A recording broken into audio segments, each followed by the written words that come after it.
Shalom saudara yang dikasih Tuhan Yesus Kristus, sidang jemaat yang berada di rumah, saudara-saudari dimanapun saudara berada. Selamat hari Minggu, selamat menikmati berkat Tuhan. Saudara yang dikasih Tuhan Yesus Kristus, sebelum kita mendengar kebenaran firman Tuhan, mari kita akan satu di dalam doa. Bapa di surga, di dalam nama Tuhan Yesus Kristus kami mengucap syukur buat kasih setiamu, kebaikanmu dalam kehidupan kami. Saat ini Tuhan, kami akan membuka hati terhadap kebenaran firman-Mu.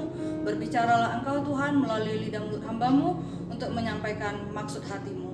Sehingga setiap telinga yang mendengar, setiap hati yang terbuka, mereka akan bertumbuh dalam iman percaya kepada Engkau. Di dalam nama Tuhan Yesus kami berdoa dan mengucap syukur. Haleluya. Amin. Saudara dikasih Tuhan Yesus Kristus, tadi kita telah mendengar pujian dari kaum wanita sungguh indah, ya, dengan judul Indah Rencanamu Tuhan. Itulah sebabnya saudara dikasih Tuhan Yesus Kristus, pada pagi hari ini saya menyampaikan kebenaran firman Tuhan dengan tema Indah Rencanamu Tuhan. Sekali lagi temanya adalah Indah Rencanamu Tuhan. Saudara dikasih Tuhan Yesus Kristus, setiap orang di dalam menjalani hidupnya pasti dia mempunyai planning tertentu, memiliki rencana tertentu. Misalnya dia ingin menyekolahkan anak setinggi mungkin, atau dia ingin mempunyai 2 orang anak saja, ya, di dalam berumah tangga karena mengikuti program pemerintah yaitu keluarga berencana. Ada juga yang mempunyai planning, sudah dikasih Tuhan, rencana bagaimana dia mau membuat usaha yang ini atau dia mau bikin usaha yang itu untuk kemajuan usahanya, sehingga dia mencoba lagi usaha yang baru, sudah dikasih Tuhan. Kemudian ada juga orang memiliki rencana bagaimana, ya, keinginan juga rencana bagaimana dia bisa membahagiakan kedua orang tuanya. Ada juga orang memiliki rencana bagaimana dia bisa punya rumah, sehingga dia harus resign, ya, sudah dikasih Tuhan, dari seorang kontraktor, ya, yaitu orang yang suka kontrak sana kontrak sini supaya dia memiliki rumah sendiri. Nah, sudah dikasih Tuhan Yesus Kristus,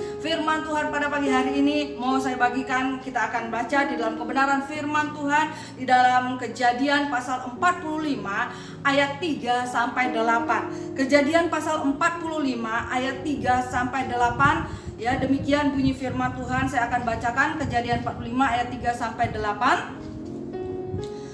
Dan Yusuf berkata kepada saudara-saudaranya, "Akulah Yusuf. Masih hidupkah Bapa?" Tetapi saudara-saudaranya tidak dapat menjawabnya, sebab mereka takut dan gemetar menghadapi dia. Lalu kata Yusuf kepada saudara-saudaranya itu, "Marilah dekat-dekat." Maka mendekatlah mereka, katanya lagi, "Akulah Yusuf saudaramu yang kamu jual ke Mesir. Tetapi sekarang janganlah bersusah hati dan janganlah menyesali diri karena kamu menjual aku ke sini, sebab untuk memelihara kehidupanmu lah Allah menyuruh aku mendahului kamu. Karena telah 2 tahun ada kelaparan dalam negeri ini, dan selama 5 tahun lagi orang tidak akan membajak atau menuai. Maka Allah menyuruh aku mendahului kamu untuk menjamin kelanjutan keturunanmu di bumi dan untuk memelihara hidupmu, sehingga sebagian besar daripadamu tertolong. Jadi bukanlah kamu yang menyuruh aku ke sini, tetapi Allah, Dialah yang telah menempatkan aku sebagai bapa bagi Firaun dan tuan atas seluruh istananya dan sebagai kuasa atas seluruh tanah Mesir." Saudara dikasih Tuhan Yesus Kristus, saya akan mengajak kepada kita semua untuk belajar dari seorang tokoh Alkitab yang sangat terkenal, yaitu yang bernama Yusuf. Saudara dikasih Tuhan Yesus Kristus, kita mau lihat bagaimana latar belakang Yusuf. Yusuf adalah putra ke-11 dari Yakub, ya, yang disebut Israel atau disebut dengan Yakub, sama, ya. Jadi arti kata Yusuf itu, sudah dikasih Tuhan, adalah Allah telah menghapuskan aibku, ya.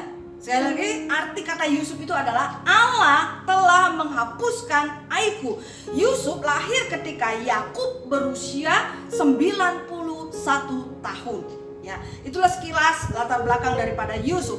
Nah, sudah dikasih Tuhan Yesus Kristus, ada rencana indah apa yang Tuhan mau nyatakan kepada Yusuf ini? Kita mau lihat dulu, ya. Sebelum Yusuf bisa menikmati, melihat rencana Tuhan yang indah, perjalanan yang harus dia lewati itu tidak mudah, sudah dikasih Tuhan, ya. Tidak seperti jalan tol mulus, ya, tetapi ada hal-hal yang harus dilewati, yang harus dijalani oleh seorang yang bernama Yusuf, ya, sampai dia menemukan yang namanya rencana Tuhan di dalam kehidupannya. Tentu rencana Tuhan yang indah, ya. Yang pertama adalah dia dibenci oleh saudara-saudaranya karena mereka iri hati terhadap Yusuf, ya.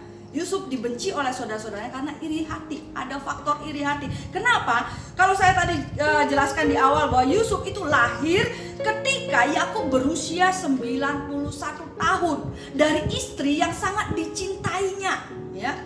Dari istri yang sangat dicintainya. Nah, saudara dikasih Tuhan Yesus Kristus, karena Yusuf ini lahir di masa tua Yakub ini, sehingga dia sangat mengasihi Yusuf lebih daripada yang lainnya, ya. Dan kemudian ayahnya itu, ya, yang bernama Yakub ini menyuruh untuk membuat jubah yang maha indah bagi Yusuf. Nah, bukan hanya indah tapi dikatakan maha indah. Berarti betapa bagusnya jubah yang diberikan kepada Yusuf itu, sehingga ketika saudara-saudaranya melihat Yusuf diberikan jubah yang maha indah, kemudian saudara-saudaranya merasa iri hati. Kok dia diberikan, kami abang-abangnya, kakak-kakaknya sudah bekerja keras, tidak mendapatkan sesuatu hal yang baik dari orang tua kita. Tetapi Yusuf yang masih muda, yang tidak tahu apa-apa, yang masih ingusan, yang masih bau kencur, ya mungkin bahasa sederhana seperti itu, saudara kasih Tuhan. Tetapi dia mendapatkan perhatian yang luar biasa dari ayah kita, sehingga timbullah iri hati dari saudara-saudaranya, dan Yusuf dibenci oleh saudara-saudaranya.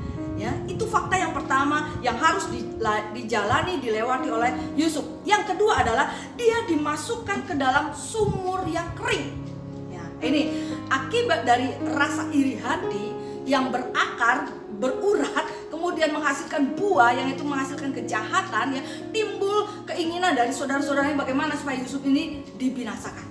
Ya, tapi ada salah satu saudaranya yang bernama Ruben yang merasa kasihan, kemudian nggak usahlah kita menumpahkan darah, cukuplah kita taruh saja dia atau buang saja dia ke sumur ini, yang memang sumur itu tidak ada airnya, taruhlah situ. Tapi dengan maksud Ruben ini ingin menyelamatkan adiknya itu, ya. Tetapi saudara-saudara yang lain memiliki rasa iri yang sangat mendalam, sehingga tidak cukup hanya untuk membuang Yusuf di sumur, tapi ingin membinasakan Yusuf. Dan apa yang terjadi sudah dikasih Tuhan Yesus Kristus. Dan akhirnya ketika Ruben entah pergi kemana, pulang atau kemana, ya, atau saat itu dia dikatakan saudara-saudara Yusuf yang lain itu, ya, yang merasa benci iri kepada Yusuf, akhirnya berikhtiar begini, bagaimana kalau kita jual saja Yusuf ini? Dan akhirnya fakta yang ketiga yang dilewati, dijalani oleh Yusuf adalah dia dijual kepada saudagar Midian, orang Ismail, seharga 20 shikal perak, ya.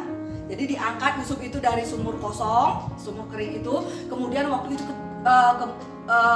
lewat seorang saudagar, ya, saudagar dari Midian, orang Ismail itu. Kemudian saudara-saudara Yusuf ini, waduh, ini kesempatan ini, kita jual saja dia. Akhirnya dijual lah Yusuf. Dan ketika Ruben kembali, dia mendapati sumur itu sudah kosong.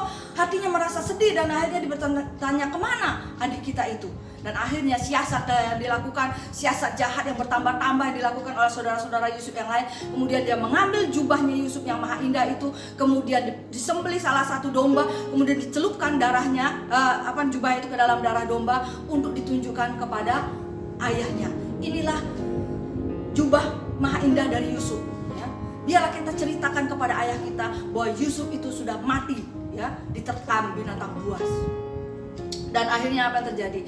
Hal itu memang diberitakan kepada ayahnya Yakub, dan akhirnya Yakub begitu berduka, ya, sampai semua orang membujuk supaya dia mau makan, tapi dia tidak mau makan. Bahkan dia katakan, biarlah aku mati menemui anakku itu, ya.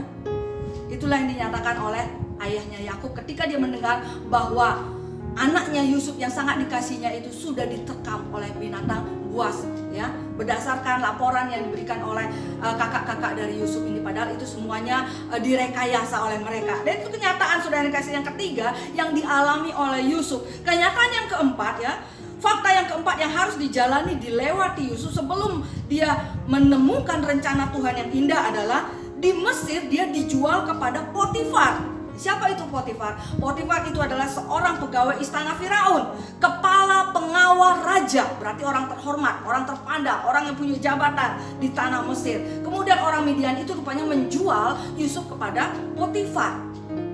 Itu fakta yang keempat, berarti dijual dia sebagai seorang budak. Kemudian fakta yang kelima yang harus dilewati oleh Yusuf adalah dia difitnah oleh istri Potifar. Ya, ketika dia bekerja di rumah Potifar itu, rupanya karena ketampanan Yusuf ini, istri Potifar itu tertarik dan selalu menggoda Yusuf, ya. Tetapi Yusuf ya tidak pernah mau mengikuti keinginan daripada istri Potifar, ya. Itu fakta yang kelima. Kemudian fakta yang keenam adalah Yusuf, akibat dia difitnah, dia dimasukkan ke dalam penjara. Ya. Itu adalah fakta di dalam kehidupan Yusuf. Dan yang terakhir adalah fakta yang dijalani, ya, yang dialami oleh Yusuf adalah dia juga dilupakan oleh seorang juru minuman raja. Karena waktu itu juru minuman raja juga ada di dalam penjara dan dia bermimpi. Kemudian Yusuf mampu mengartikan mimpinya atas hikmat yang Tuhan berikan kepadanya. Apa yang terjadi? Yusuf berpesan kepada juru minuman, jika engkau keluar dari penjara ini, ingatlah akan daku. Tapi apa yang terjadi? Dia dilupakan oleh juru minuman itu. Padahal juru minuman ini telah menerima kenyataan mimpinya itu, bahwa dia diangkat kembali menjadi juru minuman raja. Nah, ada hal-hal yang sangat sulit, yang menyedihkan, yang berduka, ya, yang harus dialami, dilewati, dijalani oleh seorang yang bernama Yusuf. Kemudian karena dia sudah melewati semuanya itu, ada juga hal-hal yang mendukung kenapa Yusuf ini Tuhan nyatakan rencana indah di dalam hidupnya adalah karena dia memiliki karakter yang luar biasa. Inilah yang harus menjadi teladan bagi kita. Inilah harus menjadi contoh buat kita dalam kehidupan ini. Yang pertama adalah Yusuf itu adalah orang yang takut akan Tuhan.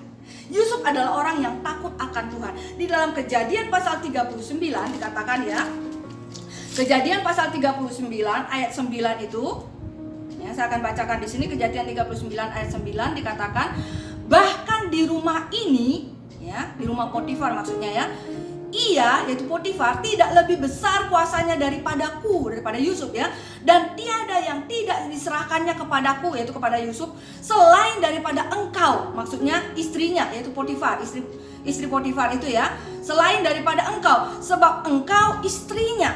Bagaimanakah mungkin aku melakukan kejahatan yang besar ini dan berbuat dosa terhadap Allah? Inilah karakter Yusuf, ya, yang sangat baik, ya, yang perlu kita teladani, bahwa Yusuf orang yang takut akan Tuhan, ya. Dia tidak mau melakukan hal yang menyakiti hati Tuhan. Sekalipun mungkin ada kesempatan, ada peluang, tetapi dia tolak semuanya itu karena dia lebih memilih takut akan Tuhan daripada takut kepada manusia. Sekalipun yang merayunya itu adalah nyonya besarnya. Sudah dikasih Tuhan. Kemudian karakter yang kedua yang dimiliki oleh Yusuf adalah Yusuf itu adalah orang yang penuh kasih dan pengampunan. Saudara, di dalam kisah sebelumnya ketika Yusuf itu dijual oleh saudara-saudaranya dan akhirnya Yusuf sudah dikasih Tuhan meningkat karirnya dari rendah, ya, dari tingkat yang rendah jadi seorang budak, akhirnya dipercayakan sebagai penguasa di Mesir. Ketika saudara-saudaranya itu datang ke Mesir karena di tanah Kanaan tempat tinggal mereka terjadi kelaparan, sementara mereka mendengar di tanah Mesir berkelimpahan, ya, akhirnya mereka disuruh oleh ayahnya Yakub pergi ke Mesir. Dan ketika mereka ketemu dengan Mesir, di Mesir ketemu dengan saudaranya Yusuf, mereka tidak mengenali mereka, ya, tidak mengenali Yusuf, tetapi Yusuf mengenali saudara-saudaranya ini. Dan di akhir kisah itu dikatakan bahwa Yusuf sangat paham saudara-saudaranya, sekalipun sudah bertahun-tahun mungkin tidak berjumpa, tapi dia masih mengenal wajah-wajah kakak-kakaknya itu. Dan luar biasanya ketika mereka disuruh makan di meja makan, Yusuf mengatur urutan abang-abangnya, kakak-kakaknya itu sesuai dengan urutan nomornya, ya, dari yang tertua sampai kepada yang termuda.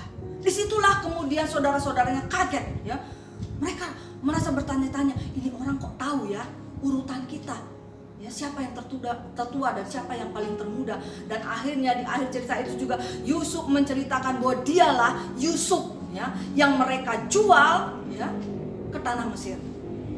Sebetulnya ada kesempatan bagi Yusuf untuk membalas semuanya itu, saudara yang kasih Tuhan, tetapi dia tidak melakukan itu. Bahkan dia mengampuni saudara-saudaranya itu. Yusuf dengan posisi sebagai orang kedua di Mesir, saudara yang kasih Tuhan, tentu dia memiliki kesempatan yang besar untuk memberikan hukuman kepada saudara-saudaranya itu. Tetapi mengapa ya dia tidak melakukannya? Karena dia memiliki kasih dan pengampunan yang dari Tuhan di dalam dirinya. Nah, saudara yang kasih Tuhan Yesus Kristus, itulah karakter Yusuf yang kedua yang sangat luar biasa. Karakter Yusuf yang ketiga adalah Yusuf itu adalah pribadi yang bertanggung jawab. Kenapa saudara dikasih Tuhan dia adalah pribadi yang bertanggung jawab? Terbukti saudara dikasih Tuhan, levelnya makin naik dan makin naik. Kenapa? Dari hanya seorang budak saja di rumah Potifar, karena kerja kerasnya, karena tanggung jawabnya saudara dikasih Tuhan, dia dipercayakan menjadi kepala di dalam rumah tangga Potifar. Ya. Tidak itu saja saudara dikasih Tuhan, dari hanya seorang tahanan juga dia menjadi kepala penjara. Itulah Yusuf saudara dikasih Tuhan. Kemudian apa lagi? Bahkan dia bisa menjadi orang kedua di Mesir. Ya. Jadi kita melihat ya karir Yusuf itu bukan makin menurun tetapi makin meningkat. Kenapa? Karena dia punya karakter ya tanggung jawab, ya pribadi yang bertanggung jawab. Kemudian yang keempat saudara yang dikasih Tuhan, karakter yang sungguh indah yang dimiliki oleh Yusuf adalah bahwa dia adalah sosok yang rendah hati, low profile. Ya. Dia adalah seorang yang rendah hati. Ya. Dari mana kita melihat bahwa dia adalah sosok yang rendah hati? Mari kita lihat di dalam Kejadian pasalnya yang ke-41 ayatnya yang ke-16. Kejadian pasal 41 ayat 16 dikatakan demikian, firman Tuhan, Yusuf menyahut Firaun, dikatakan ya, Yusuf menyahut Firaun, bukan sekali-kali aku, melainkan Allah juga yang akan memberitakan kesejahteraan kepada tuanku Firaun. Ya. Dalam hal ini Yusuf tidak menganggap dirinya hebat, tidak menganggap dirinya pintar, ya, sehingga membawa kesejahteraan bagi tanah Mesir, tetapi justru karena Tuhanlah yang menyatakan itu melalui mimpi kepada Firaun. Hanya Yusuf dipakai ya sebagai perantara. Itulah mungkin kalau kita bisa kiaskan dalam bahasa yang sederhana bahwa Yusuf tidak ingin mengagung-agungkan dirinya, bukan dia katakan karena aku loh, ya. Karena aku loh, makanya tanah Mesir ini bisa maju, ya, tanah Mesir ini bisa makmur. Sementara tanah-tanah yang lain, ya, daerah-daerah yang lain mengalami kelaparan, tetapi tanah Mesir ini selamat karena di dalam penguasaanku, karena di dalam pengaturanku, karena di dalam hikmat dan kebijaksanaan yang aku buat. Yusuf tidak berkata demikian, tetapi dia adalah sosok yang rendah hati. Dia katakan semua karena Tuhan. Nah, saudara yang dikasih Tuhan Yesus Kristus, itulah sebabnya mengapa Tuhan menunjukkan rencana yang indah di dalam kehidupan Yusuf dan juga keluarganya. Kalau kita perhatikan di dalam pembacaan kita tadi, ya di dalam Kejadian pasalnya yang ke-45, kita lihat di dalam ayat yang ke-7. Inilah rencana indah yang Tuhan nyatakan di dalam hidup Yusuf setelah dia melewati beberapa fase yang sukar, yang sulit, yang membawa kesedihan, yang membawa duka di dalam hidupnya. Akhirnya dia menemukan rencana Tuhan yang indah. Ayat yang ke-7 kita lihat dari Kejadian pasal 45 ayat yang ke-7 dikatakan demikian, maka Allah telah menyuruh aku mendahului kamu untuk menjamin kelanjutan keturunanmu di bumi ini dan untuk memelihara hidupmu sehingga sebagian besar daripadamu tertolong. Jadi bukanlah kamu yang menyuruh aku ke sini, tetapi Allah. Dialah yang telah menempatkan aku sebagai bapa bagi Firaun dan tuan atas seluruh istananya dan sebagai kuasa atas seluruh tanah Mesir. Inilah saudara yang kasih Tuhan, rencana indah yang Tuhan mau nyatakan di dalam kehidupan Yusuf, bahwa dia harus melewati semua fase-fase kehidupan tadi yang penuh dengan lika-liku, kehidupan yang sulit, yang sukar, yang sedih, tetapi di balik semuanya itu karena dia memiliki karakter yang takut akan Tuhan, penuh kasih dan pengampunan, pribadi yang bertanggung jawab dan pribadi yang rendah hati, Tuhan nyatakan rencana yang indah di dalam kehidupan Yusuf, bahkan di dalam kehidupan keluarganya, ayahnya dan saudara-saudaranya, ya. Kalau tadi di dalam ayat 7 sampai 8 dikatakan itu, maka Allah telah menyuruh aku mendahului kamu untuk menjamin kelanjutan keturunanmu di bumi ini dan untuk memelihara hidupmu sehingga sebagian besar daripadamu tertolong, ya. Jadi bukanlah kamu yang menyuruh aku ke sini, dikatakan Yusuf kepada saudara-saudaranya, tetapi Allah, dialah yang telah menempatkan aku sebagai bapa dan bagi Firaun dan tuan atas seluruh istananya dan sebagai kasih Tuhan Yesus Kristus, seringkali di dalam kehidupan kita tidak tahan, kita seringkali mengeluh ya dengan harus menjalani kehidupan yang sukar, yang sulit, yang penuh dengan duka. Seolah-olah kita merasa Tuhan itu begitu jauh, Tuhan itu kok tidak menolong, kok saya dibiarkan hidup di dalam masalah demi masalah ya, persoalan demi persoalan, ya seolah-olah tidak ada jalan keluarnya. Saudara, ya sebagai anak Tuhan, kalau kita mau bertekun di dalamnya, ya Tuhan katakan pencobaan yang kamu alami adalah pencobaan yang biasa, yang tidak melebihi kekuatan manusia. Ketika kamu dicobai, Allah itu adalah Allah yang setia, Dia akan memberi jalan keluar kepada kamu. Nah, saudara kasih Tuhan Yesus Kristus, kita bersyukur pada pagi hari ini kita boleh belajar dari sosok Yusuf, bagaimana dia bisa menemukan rencana Tuhan yang indah ya.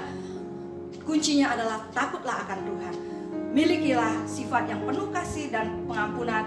Jadilah pribadi yang bertanggung jawab dan milikilah pribadi yang rendah hati. Puji nama Tuhan.